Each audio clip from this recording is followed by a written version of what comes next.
je vais vous parler un petit peu de self-défense. Alors quand on dit self-défense, on ne veut pas nécessairement attendre que la personne soit en face de vous, qui est en train de discuter, de vous parler ou vous endormir, ou qui vous frappe à distance rapprochée et ensuite vous agissez. Non. Quand on parle de self-défense et de distance de self-défense, on parle de toute la largeur, de la longueur de votre corps. Donc tout ce périmètre, tout ce radius, ça représente vous, votre maison, votre sécurité. Okay? Alors, ne laissez pas la personne, de nouveau comme je le disais, rentrer. Placez-vous déjà à une distance où vous vous sentez à l'aise. Même s'il n'est pas en garde nécessairement et que l'on est en train de discuter. Maintenant, s'il décide de faire un pas en avant, vous avez deux options. Il fait un pas en avant, je recule et peut-être je lui signale qu'il devrait rester à distance éloignée.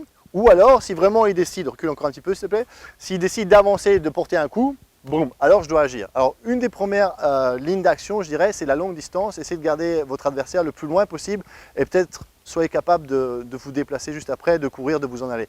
Alors, une bonne ligne d'action, ça serait de garder l'adversaire assez éloigné, assez loin de vous, okay? D'employer vos armes longues. Donc, s'il décoche un coup, peut-être essayez de le garder loin de vous, avec un coup long. Peut-être ça pourrait juste lui donner l'indication que voilà, ça suffit maintenant. Surtout si votre vie n'est pas nécessairement en danger, vous n'êtes pas obligé de directement le mettre en état de nuire. S'il vient, boum, gardez-le loin de vous. Maintenant, si vous sentez que la situation est dangereuse, que vous devez protéger votre femme, vos enfants, votre famille, alors peut-être aller pour des cibles un peu plus efficaces. Donc s'il attaque tout doucement, dans les parties directement, ça pourrait vous aider. Peut-être même bloquer l'attaque s'il est déjà rentré dans votre ligne de champ. Ça, c'en est une. Deuxième, vous pouvez piquer au foie. Vous pouvez aussi vous décaler, aller au plexus solaire. Vous pouvez attaquer les genoux. Si vous n'êtes pas souple, vous n'êtes pas obligé d'aller en haut vers les jambes. Vous pouvez employer votre jambe opposée ici. Vous pouvez attaquer le genou directement. Vous pouvez aller le chercher en distance éloignée, comme on fait en boxe française et dans d'autres arts martiaux de pied-point. Vous avez toutes ces options. Maintenant, si votre adversaire rentre dans votre champ d'action et qu'il est un peu plus proche et qu'il décoche un coup du bras avant, vous allez essayer de le checker. Okay? Ça, c'est une technique typique des arts martiaux philippins. Il frappe. Pourquoi je bloque ses mains? Comme ça m'empêche de frapper. Frappe avec ses mains. Vous voyez comme je le bloque comme ceci. Maintenant, possibilité numéro 1, ce que vous pouvez faire s'il frappe, enlevez ses mains et revenez ici. Vous voyez comme je viens de dégager tout doucement sa garde et de venir avec le pouce dans l'œil. Maintenant, regardez ce que je vais faire. Je vais me pousser et venir ici. Du coup, maintenant, on a éliminé 1, 2, 3 armes. Il lui reste plus que cette main-ci. Et j'ai l'avantage parce que j'ai son dos. Maintenant, regardez, je vais passer tout doucement dans son dos et frapper ici dans les parties. Et je peux peut-être le pousser et partir. Ça, c'est une option. Deuxième option, quand je l'enlève ici, regardez, je vais attaquer son bras ici. Vous voyez comme je frappe ici, et ici à la gorge, et venir ici. Après, ensuite, vous pouvez enchaîner avec n'importe quelle partie vous connaissez. Autre option, je viens ici, maintenant je vais attaquer son bras. Je vais refaire encore une fois tout doucement. 1, 2. Plus doucement, encore une fois. 2. Vous voyez ce que je fais? Maintenant, je peux l'abaisser, travailler sur le lobe occipital, je peux travailler avec les genoux, je peux lui mettre le pouce dans l'œil, je peux frapper ici aux parties, je peux le pousser, le décaler, boing, et revenir ici et m'en aller.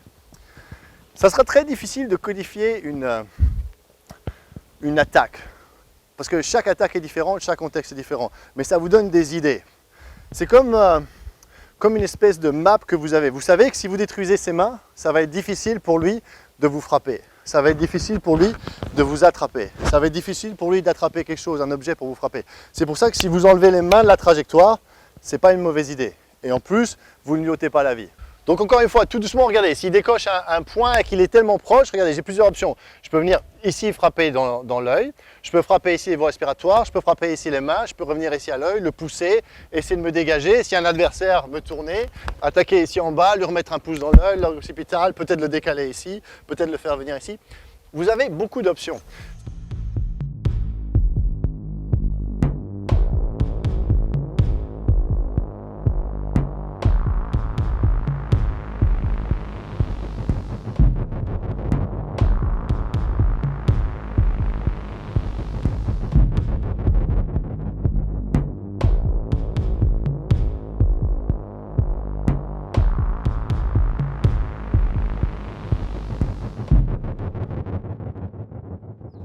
C'est très difficile d'avoir un système codifié 1, 2, 3 sur une attaque. Chaque action, chaque situation demande une action différente avec un contexte différent. Maintenant, regardez, quelques règles de base, ok? Numéro 1, en tant que cible, les mains.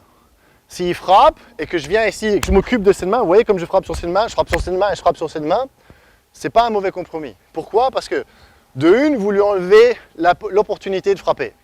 Parce que sans ses mains, même Mike Tyson devient inefficace. Deuxième, difficile sans ses mains de pouvoir m'agripper.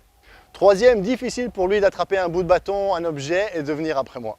C'est pour ça que d'ôter les mains, ou ce qu'on appelle enlever les dents du serpent, c'est un bon compromis. Et en plus, je ne lui ôte pas la vie. Surtout si c'est juste une situation de rue, de bar ou quelqu'un qui est saoul, vous ne voulez pas forcément le rendre aveugle. Si maintenant de nouveau votre vie est en danger, alors vous pouvez passer à une étape suivante. Regardez, je vais venir ici et je vais shooter directement dans les yeux. 1, 2. Rappelez-vous, vous pouvez conditionner vos abdominaux, vous pouvez conditionner vos jambes, mais les yeux, très difficile. Difficile d'être macho quand vous prenez un coup dans l'œil. C'est pour ça que s'il vient ici et juste, boum, 1, 2 dans l'œil, ça suffit. Si vous êtes déjà mis le doigt dans l'œil, vous savez exactement de quoi je parle. Donc la vue, ôtez-lui la vue, ça sera très difficile pour lui de vous boxer, de vous chasser et ainsi de suite. Vous pouvez lui enlever la vue de façon directe ou vous pouvez lui enlever la vue de façon indirecte en venant sur le lobe occipital. Vous voyez ce qui se passe? Parce que ce lobe-ci contrôle la vue. Donc si vous venez ici, boum, et je viens ici dans les parties, vous avez une chance aussi de survivre. Maintenant regardez, troisième possibilité, c'est les voies respiratoires. Vous voyez comme si je viens ici et point, je viens sur les voies respiratoires, difficile de boxer si vous n'avez pas de cardio. Donc si j'altère votre façon de respirer, difficile pour vous encore une fois de rester en mode combatif. Pour un homme, s'il vient ici et que je frappe dans les parties, de nouveau, bonne cible, bonne façon de le mettre en état de nuire. Et dernière, le système de transport.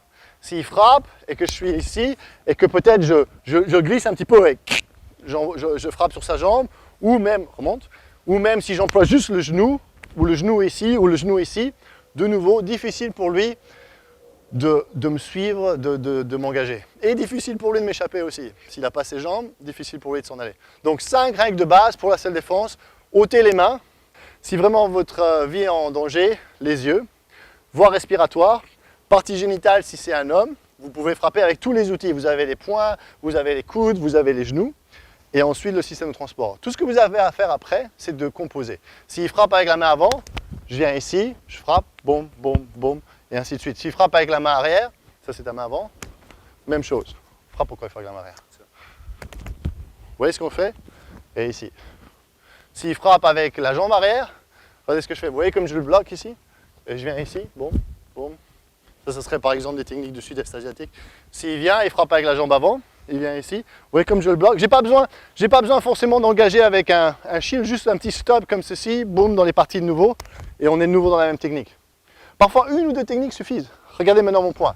Ici, directement, voie respiratoire, on a le lobe occipital ici, je peux employer mon avant-bras, je peux employer mon genou, de nouveau le pouce dans l'œil, vous pouvez le pousser. Ces options se répètent, répètent. S'il m'attrape, qu'il est devenu plus proche et qu'il envoie, souvent en Junfan, ce qu'on fait, c'est qu'on bloque et on frappe en même temps. N'essayez pas de bloquer et ensuite frapper, c'est un peu lent. Regardez ce que je fais. Je fais 1, 2, en même temps, whoop, vous pouvez employer votre tête, venir ici et de nouveau relâcher, vous êtes de nouveau dans le même cas de figure. 1, 2, 3 armes qui lui sont enlevées. Tout ce qui lui reste, c'est cette jambe-ci et je le sais. Et je peux venir ici, de nouveau, s'il y a une personne qui vient ici, je viens ici.